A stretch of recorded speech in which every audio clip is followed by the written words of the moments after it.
L'autonomisation, un combat perpétuel pour la femme rurale.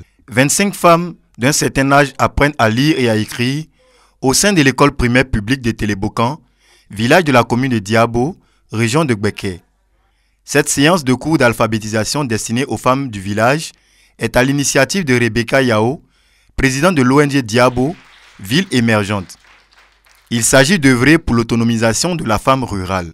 La femme qui a son activité, qui n'arrive pas à écrire, à faire ses comptes, mais l'activité est menacée.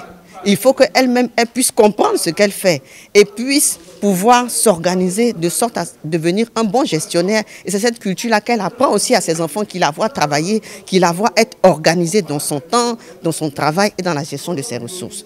Les apprenantes s'adonnent à cœur joie. Pour certaines, la réalisation d'un rêve.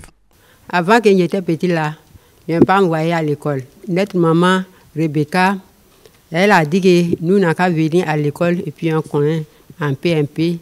D'autres ne sont plus victimes d'arnaques. Avant, quand ton fils t'envoie l'argent, tu vas donner aux gens et puis ils te volent. Mais à l'heure là, j'ai eu beaucoup de changements. La formation est à 3 niveaux.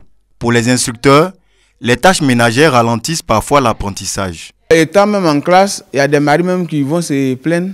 Après, on les rejoint et puis on va les expliquer. Pour la présidente de l'ONG Diabo Ville émergente, l'alphabétisation fait partie d'un vaste projet d'autonomisation dont bénéficient plus de 500 femmes du monde rural dans la localité. Des moyens supplémentaires qui sont demandés, notamment pour ce qui concerne l'alphabétisation des femmes et aussi pour tout ce qui concerne le volet entrepreneuriat agricole, encore plus d'équipements, surtout pour mécaniser l'agriculture, pour réduire la pénibilité du travail pour nos mamans et des appuis à la commercialisation de nos produits. L'instruction est un facteur important pour l'autonomisation de la femme rurale. La création de sources de revenus contribue également à son indépendance. À Touro, village de la commune de Katiola dans la région du Hambol, une ferme est à la disposition de l'association des femmes de la localité. Cet endroit est le fruit de leur engagement à être indépendante. Kone Catherine, la présidente de l'association, effectue sa routine quotidienne avec les membres de l'association dans le poulailler. Nous avons 550 sujets et elles sont rentrées en ponte depuis près de 3 mois. Elles pondent bien aussi, nous n'avons pas de problème avec. Et puis on a pu faire cet élevage-là grâce à l'ANADEP parce que nous avons fait des formations par rapport à l'élevage. L'élevage n'est pas la seule source de revenus du groupement. La production du vivrier en est une autre. Cependant, des difficultés existent. Nous avons besoin surtout de motoculteurs.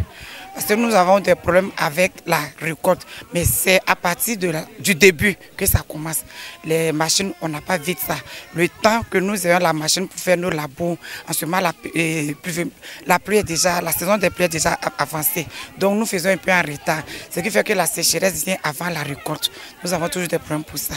Nous avons besoin de machines agricoles et puis d'intrants, surtout. L'autonomisation demeure un perpétuel défi pour la femme du monde rural. Parfois, ces femmes rurales sont confrontées à un déficit de moyens, une insuffisance qui prive un grand nombre de femmes du monde rural d'être autonomes.